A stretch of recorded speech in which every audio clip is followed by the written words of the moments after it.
Could you tell us about the origins of the VIG? Okay, so perhaps we better start. Yes, the origins. Yes. Well, it's just it was a very simple idea. There was a television program that was made in Scotland of mothers and babies interacting, looking at what happens when mothers and babies really are getting on, as opposed to when the mother's depressed. And someone in the Netherlands saw it, a man called Terri Pease, and he thought, I could use that with the adolescents in the care homes. I could use it with all parents of autistic children. I could use it, and he started developing the technique using micro-analysis of moments. It's a method that combined theory, but then very quickly was developed through practice. And it was developed through what works. And the Dutch government put a lot of money into it, because it has stopped children going into care, which was costing them a lot of money. So money from children who had been in care homes was then used to develop the IG. So that is really the roots of it. It was developed by a very enthusiastic team over about 10 years, and then they started training a lot outside the country. So first they developed it themselves. And it's my understanding that in addition to that strong theoretical base, that it also grew out of really observing what actually worked to bring about good outcomes in the interactions between staff and kids, between parents and exactly kids. The same theory, yeah. Just looking at what worked and rewinding what happened just before that good moment and what happened just after, and the principles that came out of just looking. So they came out of, they weren't decided what the principles were, came out of the videos. And I think that's a really important difference, at least from my understanding, for how this model was developed. Most models develop first from a notion of a set of principles, and then they test them. Yeah. In this case, the principles grew from an analysis of the work. And the principles really could be very quickly summarized, terribly simple, as the first principle is love. And everybody understands the word love. And then there's play, and this is from Common Travath, and then there's play, and then there's work. And if you're not liking your work, just go back to the love again. And these are how the principles work. These are the principles of VIG, and it's really as simple as that. And the connection between that and the neuroscience, of course, is that the first time the word love was ever used in a scientific piece of writing was the publication of Neurons to Neighborhoods. Yeah. And that was the first sort of synthesis of all the then current, that was 2000, but the then current writing on neuroscience, and that was the first time any scientific journal or publication had ever used the word love. And so this method actually hits the limbic system in the brain and the deep systems, and it isn't going for the cognitive systems to start with. So I think this is where it's different. It's not like cognitive behavioral therapy when you're starting with people trying to understand things. It goes to the heart. And from the heart, once people feel the relationship, then they can start thinking about it. So it's going, would you agree? I absolutely agree, and I think it's really important to note that it begins with the experience of success, and then the insight follows, rather than insight having to drive success. And I think that's a really important difference. And I think that's really important because I think that for decades or or longer, the psychoanalytic community has brought a vision and an understanding of change as being predicated on insight. Yeah. And in this work, while the first step may not be insight, it may just be a perception of self and change in an interaction pattern. Yeah. And sometimes that brings with it insight, sometimes it changes and there isn't the accompanying insight. But there are still then profound and fundamental changes in the nature and quality of the interaction that shift the entire quality of the functioning of the family. But there's also something that once somebody's experiencing some success, even if they haven't really quite grasped why, then they start to be able to free their mind to think why. Yes. Because people can think about things once they feel confident. Absolutely. And it frees their thinking, whereas before people say don't know, and they're just blocked in their thinking because they don't really want to think about why they can't do something. Who wants to think about that? And that's that really interesting cycle that that Shankov talks about in Neurons to Neighborhoods, which is that our motivation as human beings, that we're hardwired for emotion and ready to learn, and that it's our own competence that serves as the motivating force for persisting even if something is hard and difficult. I think a part of that also is that VIG is really well adapted to working with families where literacy and language-based learning is not an important part of the family's culture or their experience. You don't have to read anything, you don't have to think about it in a sort of academically oriented kind of way to succeed. You see pictures of yourself and your family doing well, and that appeals to almost anyone. I know, and I think actually with very hyper-literate families, very where there's often a lot of problems, they are so cognitive that actually the going down to the emotional level is equally as important. Absolutely. You're right about that. And getting into the visual thing and getting into a different way of thinking, because there's so much wanting children to succeed and do well, and the pressure on the children and the children refusing to do things, and actually it's equally as problematic as neglect, overstimulation. I think you're absolutely right. Okay, how does VIG help families? Okay, we probably touched on it already. Jane, do you want to go for that one? Yeah. How does it help families? It's It really restores families to their own vision of themselves. Yeah, that's great. When we work with abusing parents, many times they'll say, I love my children. And instead of saying, well, if you loved your children, then why would you abuse them? We say, yes, you love your children, and we're going to help you find a way to take those seeds of love and make them grow. Yeah. Yes, go on, Jane. No, Jane. go ahead. I think that's probably how it helps them. It helps them grow into who they want to be, and to believe they can be what they want to be, and to believe that other people would respect them for what they want to be. And what you said is, I think, for me, really the key, which is that they begin to believe for the very first time that they can be the kind of parent both that they wish they had had and that they want to be for their own children. And it's a big thing to admit. With all this, with all the positives of VIG, with all the strengths, it's very emotional for people to see how what they're doing now is so much better than what they were doing last week, and that they think last week they caused so much unhappiness, and they're thinking back to last year when they were shaking their children, and now they don't need to do that. And why didn't we? It's all so easy. Not easy, but it's simple. It's within their own power to change. And with that comes quite a lot of guilt that we need to help families through, because you always beat yourself up about what you didn't do right with your children. I think there's a dual piece. There's the guilt about what they did before, and also the sense of loss over what they at the same time that they feel the joy over what they're able to do with their children. They feel the loss both of what the time they lost prior with their children and what they didn't have, and what they certainly didn't have as a child. Right. Very much. I mean, so many families. Almost the first session, you look at the video with them, and you look at this interaction, and they say, "Oh, I'm looking at him, and he's looking at me," and they say, "Oh, I didn't know he loved me," and they look at it, and they look again, and then they look upset, and they say, and then it's maybe because someone said, "Well, that's so important for you looking at each other. It's so important," and then they think, "No one did that for me. No one looked at me.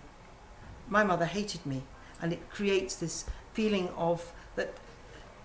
You're asking me almost to do it now for my child, and I haven't. But they want to do it once they start working. Yeah. As you were saying, all parents, almost all parents want something for their child. Virtually all of them do, and I think one thing that is a corrective for that sense of loss is that the relationship with the person who is their guider, the person who's giving them video interaction guidance, is themselves accepting the parent as they are, and that feeling of being accepted and welcomed and wanted is so important. I just wanted to make a point of one family that a case I was involved with. The parent saw herself on video, and she just looked at the video interaction guider and said, "I didn't know it could be that way." Yeah, I didn't know. Yeah, and the other piece that sort of links this to the sort of core theme of the conference, which is trauma, and what you were saying is there is it's already been addressed to some extent this morning, but the trauma never goes away. We can't take away someone's experience of trauma. But what we can do is help them build the kinds of relationships and the connectedness that gives them the capacity to be resilient in the face of trauma and to build a new trajectory for their future that can be hopefully violence-free, but also give them enough connectedness that even if they experience trauma, they're resilient in the face of that trauma in the future. Okay. In which situations, beside families, can VIG be used? Right. Well, the first thing is that VIG can be used by anyone who wants to enhance a relationship in any situation. Right. So you could probably think about that. You might think about when it could not be used. It's hardly any time. However, it's primarily used in, it can be used in education, obviously, in schools, between teachers and classrooms, between, special needs assistants with their, it can be used in, we're using it a lot now in hospitals with the consultants working with young people. And I think it's very important that the young people themselves take an active role in their change. So actually using the VIG with the young people, thinking how they'd like to be and be active in the community. So in hospital situations, special baby care, very, very difficult for parents with their babies in incubators. Got some really interesting projects there with changing the communication with the staff. So there's just so many endless, the elderly, dementia, psychiatric illnesses, and those are all focused principally on the intervention side. Yes.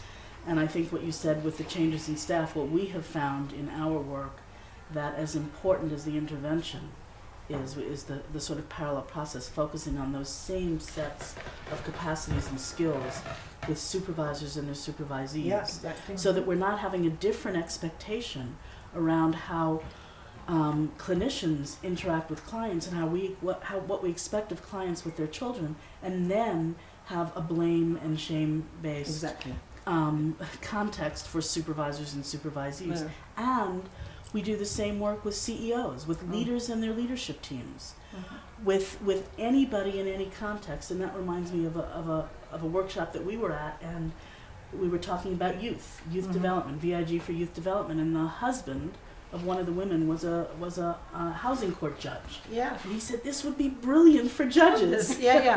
So really, in any setting where people are interacting, it can be used. Okay. Okay. How is it applied with infants and carers? Well, it's probably the VIG with infants and carers is probably the most simple way to use VIG, because the theory is based on parent-infant, mother-infant or father-infant interactions. And to look for the parent to learn to be attentive and see the baby's signals, you can use the video to help them observe their baby more closely. Because until they can't respond to their baby until they've seen them. And sometimes in real life it's quite hard to see them because they're just about to cry. They're just about, so the video gives them a chance to reflect and to see their baby, to see the signals, and then they can learn to respond to those signals. This is for parents who aren't managing. And slowly, slowly they can build up the attuned patterns. And what's a miracle really is that the babies are all born, apart from the ones with severe difficulties, to want to go into that attuned relationship. So they just change so quickly because the intuitive parenting is in the mother, and the baby has got an intuitive desire to communicate and be loved and be in a social world. So actually it all has an energy. So we don't have to teach parents anything step by step. The baby can teach the mother once they start watching them. That's a really important yes. piece. I remember Colin Trevathan was saying to my son-in-law when they were just about to have a baby, and he said, "What should I read or what should I do before I have a baby?" And he said, "Nothing, just watch the baby and then just follow. That's all you've got to do, but you'll be totally exhausted."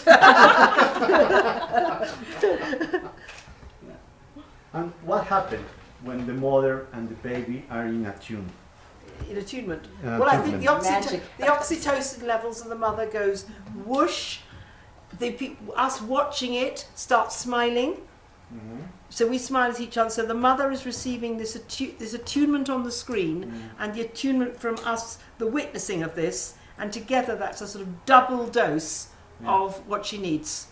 And that, yes, that's vitally important, because at the same time that the mom is having an affective response to seeing herself be connected with her child on that screen, she's sharing the joy of that moment with the video interaction guider.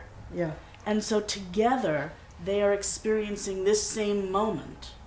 And that begins, that's the catalyst for the attuned relationship between the guider and it's making me think of something that I just read before I was coming here by Guy Claxton, and he was saying that you have to have at least one person in the world who doesn't believe you're nuts and in order for you to be able to develop yourself.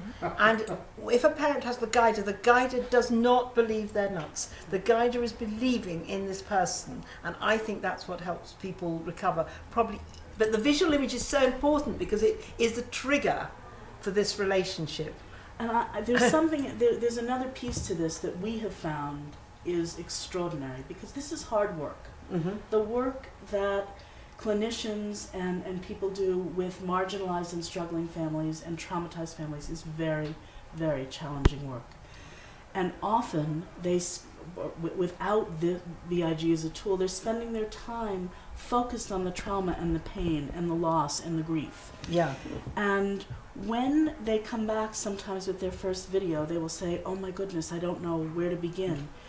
But once they've spent some time with their trainer and been able to identify those moments of connectedness, now their eagerness, to return and go back to the family, and how they feel when they're about to do that work shifts immediately the affect in the room and the nature and quality of that relationship, and begins from that nanosecond to build that attunement, that sintonía entre ellos. Yeah. Okay. Okay, enough. Okay. Last question. Last question. Yeah. What do you think is the social impact? The social impact. Wow. Social. Terry, do you want to go first on That that? is so huge, because we know that preventing abuse and neglect is incredibly important for all of our societies. Okay. And to the degree that VIG can help with that, that's critically important. But I think even more important is creating, let me put that differently. More important is that VIG is a technology that would allow us to create the capacity for attunement broadly in society, and making it possible for families before the fact to be able to tune into their babies, to be able to engage in ways that prevent so many of the harms that come from a lack of attuned experience. And if we think in the most global sense, and think about the folks like David Brooks, the New York Times columnist, who has never focused in this arena before in his life, and is now saying we miss the boat on public policy over and over and over again, because we're not attuned, because we're not paying attention to the relationship. So if we think in the most global sense, we're talking about shifting individual trajectories, individual peoples creating futures, and families. Then the larger systems in which they function, neighborhoods and communities, and hopefully having ultimately shifting the way in which we all relate on every level, across disciplines and across sectors. Yeah. So just, I think maybe a final word in our time.